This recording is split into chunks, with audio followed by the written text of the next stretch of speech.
अस्सलामुअलैकुम। खबर शामिल करेंगे कोटरी से। सिटी रिपोर्टर आलिम खान की कोटरी में मौजूद गरीबाबाद कॉलोनी में बाबा मेडिकल सेंटर के नाम से अस्पताल का इफ्तिताह हुआ, जिसके हेड मिनिस्टर रियाज सारियो साहब और मेहदी बलोच साहब ने कहा कि हमारे पास यहाँ आईसीयू और लेबॉर्ट्री, अल्ट्रासाउंड, लेबर रूम और मेडिकल स्टोर की 24 घंटे सर्विस मौजूद है। हम गरीब लोगों से कोई फ़ीस का मुतालबा नहीं करते। उनका चेकअप और इलाज फ्री में होगा। उनका कहना है कि हमारे पास हर किस्म के माहिर डॉक्टर मौजूद हैं और टेस्ट लेबॉर्ट्री की सहूलत भी मौजूद है। अच्छा सर, ये जेकी अस्पताल आया है इतने बिरोई के खुली है जी जी इन बारे में तव्हां वज़ाहत कंदा। अल्लाह त हिन अस्पताल में कहिड़ियूं फैसिलिटियूं आहिनि, डॉक्टर मौजूद आहिनि, अगर इमरजेंसी का पइजे थी तो उहा सहूलियत हिते मौजूद है? सर अल्हम्दुलिल्लाह हिते बाबा मेडिकल सेंटर जे नाले सां चैरिटेबल हॉस्पिटल असांजे दोस्तनि डॉक्टर साहब महिरबानी जेको आहे सो खोलियो आहे ऐं अल्हम्दुलिल्लाह ॾाढी भली फैसिलिटी आहे बिरोई चौक ऐं मुस्लिम टाउन वारनि जे लाइ। हिते असां आया आहियूं, असां विज़िट कयो आहे। बिरोई चौक जे भरिसां को बि अहिड़ो रिलायबल हॉस्पिटल कोन्हे जंहिंमें कि कॉम्पिटेंट डॉक्टर वेठा हुजनि या पढ़ियल लिखियल को स्टाफ हुजे या सफ़ाई सुथराई जो एतिरो को ध्यानु रखियो वियो हुजे। हिते तव्हां ईंदो तव्हां पाण हॉस्पिटल अल्हम्दुलिल्लाह अलाह असां दुआ कंदासीं त केरु बि हॉस्पिटल न अचे, पर हर माण्हू जे घर में का न का बीमारी आहे ऐं हर माण्हू बीमार थिए थो, ॿार हुजनि, नंढा हुजनि, वॾा हुजनि। उन हवाले सां बिरोई चौक जे लाइ ही हॉस्पिटल ईअं सम्झो कंहिं नेमत खां घटि कोन्हे।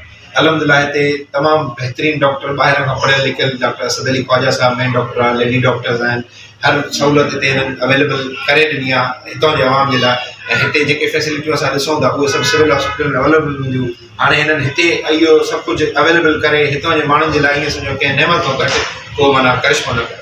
अच्छा, उनके अलावा जेके माण्हू इमरजेंसी सूरत में कोटली या सिविल वग़ैरह परे परे वेंदा तो रस्ते में को हादसो पेश अची वेंदो, उनजे बारे में तव्हां छा चवणु? सर जी जी जी बेसिकली मेडिकल जी फैसिलिटी जे लाइ ॾिसो, तव्हांजे घर में कंहिं माण्हू खे अगरि उल्टी थिए थी या बुखार थिए थो, को बि कंहिं बि हिसाब सां बीमार थिए थो त उनखे जल्द अज़ जल्द फर्स्ट एड जी ज़रूरत हूंदी आहे, जल्द अज़ जल्द उनखे कंहिं न कंहिं डॉक्टर जी ज़रूरत हूंदी आहे। हाणे तव्हां हितां निकिरो, तव्हांखे कलाकु लॻी वञे सिविल ताईं पहुचंदे हुते पुॼंदे कंहिं हॉस्पिटल में अलाह माफ़ी ॾे कंहिं माण्हू बीमार थी पवंदा, शदीद तबियत ख़राब थी थिए, बेहोशी जी हालत में उन्हनि माण्हुनि खे हुते पुॼाए सडनली घणनि माण्हुनि जी डेथ थी वेंदी आहे। उन हिसाब सां अगरि तव्हांजे ॿिनि क़दमनि ते हीअ हॉस्पिटल खुली आहे त तव्हां सभई हिते अचो, हिते पंहिंजा माना जेके बि पेशेंट आहिनि सभिनी खे हिते वठी अचो, हिते तव्हां हिकिड़ो दफ़ो इलाजु कराए ॾिसो।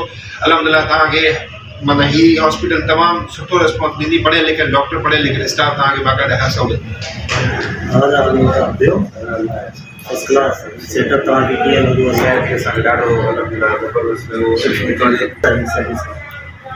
बस इहो असांजो सेटअप माना सुठे नमूने असां जेतिरी कोशिशि कई न ज़रूरी आहे साईं। आबादी में हा आवाम जे लाइ पढ़ियल लिखियल डॉक्टरनि ऐं पढ़ियल लिखियल स्टाफ जी तमामु घणी ज़रूरत आहे, सहूलियत ज़रूरी आहे। ऐं अॼुकल्ह सॼा मसइला ई आहिनि हेल्थ जा, हॉस्पिटल में कोन्हे। ऐं अल्हम्दुलिल्लाह असांखे त पंहिंजे हिसाब सां तमामु घणो सेटअप बि वणियो आहे ऐं तव्हांजी डॉक्टर्स जी जेका टीम आहे उहा बि माशाल्लाह ॾाढी कॉम्पिटेंट आहे।